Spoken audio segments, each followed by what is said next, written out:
কেমন আছেন সবাই? বাংলাদেশ কেমন আছে এটা এখন আর জিজ্ঞাসা করার অবকাশ নাই। দু একটি কথা বলতে চাই শুধু। 5ই আগস্টে যারা আন্দোলন করেছিলেন তাদের উদ্দেশ্যে বলছি। আচ্ছা, আপনি যে 5ই আগস্টে যে আন্দোলন করেছিলেন, কোটা বিরোধী আন্দোলন নাম নিয়ে যে আন্দোলন হয়েছিল, সেই আন্দোলনের সফলতা কি আপনি পেয়েছেন?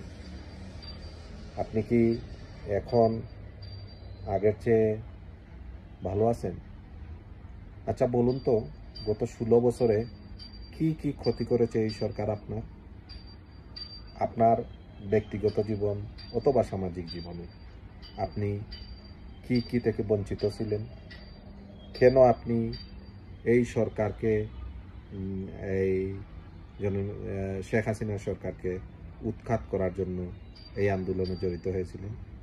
আচ্ছা, 5ই আগস্টের আগে জুলাই আন্দোলনে যে হত্যাযজ্ঞ হয়েছে আপনারা বলছেন, সেইখানে এখন পর্যন্ত কোনো সুস্পষ্ট তথ্য এলো না যে এদেরকে পুলিশেই হত্যা করেছে। আচ্ছা, মনে করলাম পুলিশই হত্যা করেছে। আপনি যখন একটি দেশকে ধ্বংস করে দিচ্ছেন, একটি দেশকে অস্থিতিশীল করে দিচ্ছেন, একটি দেশকে দিন নেই রাত নেই আপনি আন্দোলনের নামে জ্বালিয়ে পুড়িয়ে ছারখার করে দিচ্ছেন, তখন আইন শৃঙ্খলা বাহিনীর দায়িত্ব কি ছিল? ওদের কি করা উচিত ছিল বলে আপনি মনে করেন? আচ্ছা, মনে করলাম পুলিশ ওদেরকে হত্যা করেছে। একটা দেশে আইন শৃঙ্খলা বাহিনীর দায়িত্বটা কি? তারা কি করার জন্য এই ফোর্সগুলি থাকে? তাও মনে করলাম পুলিশ হত্যা করেছে, তাইলে আওয়ামী লীগের নেতাকর্মীদের দোষ কোথায়? ওরা কি করেছে? কোথায় একজনকে দেখান তো একটা গুলি করে আওয়ামী লীগের নেতাকর্মীরা হত্যা করেছে? আচ্ছা, পুলিশ যদি হত্যা করেই থাকে, তাহলে আপনি 5 আগস্টে আওয়ামী লীগের নেতাকর্মীদের বাড়িঘর কেন ভাঙলেন? কেন জ্বালিয়ে দিলেন? কেন মব জাস্টিসের নামে আপনি তাদের বাড়িতে হামলা করে তাদেরকে হত্যা করলেন? কেন আপনি আওয়ামী লীগের নেতাকর্মীকে দরে দরে নিয়ে হত্যা করছেন? কেন বাংলাদেশ আজকে পুরো বাংলাদেশ একটি জঙ্গিদের কারখানায় রূপান্তরিত হয়েছে? আজকে কি আপনারা খুব শান্তি? আপনি কি আপনার আকাঙ্ক্ষিত বাংলাদেশকে পেয়েছেন?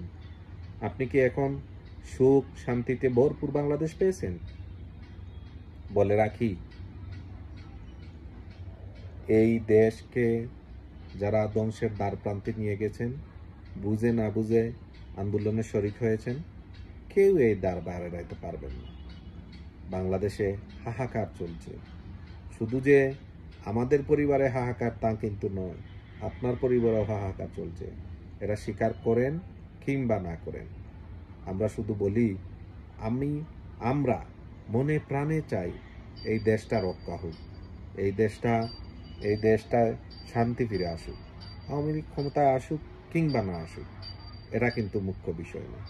আমার বিষয় হচ্ছে বাংলাদেশটা একটি শান্তিপূর্ণ অবস্থানে চলে আসুক, বাংলাদেশের মানুষগুলি শান্তিপূর্ণ হোক, বাংলাদেশ যে অরাজকতা চলছে সেই অরাজকতাটা বন্ধ হোক, যে ধর্ষণ চলছে ঘৃণ্য একটি কাজ, এই ঘৃণ্য কাজটি বন্ধ হোক, এই হত্যাযজ্ঞ বন্ধ হোক, এই মব জাস্টিসের নামে মানুষের বাড়িঘরে হামলা বন্ধ হোক, বাংলাদেশ একটি শান্তিপ্রিয় বাংলাদেশ হোক, এই কামনা করি। ধন্যবাদ সবাইকে।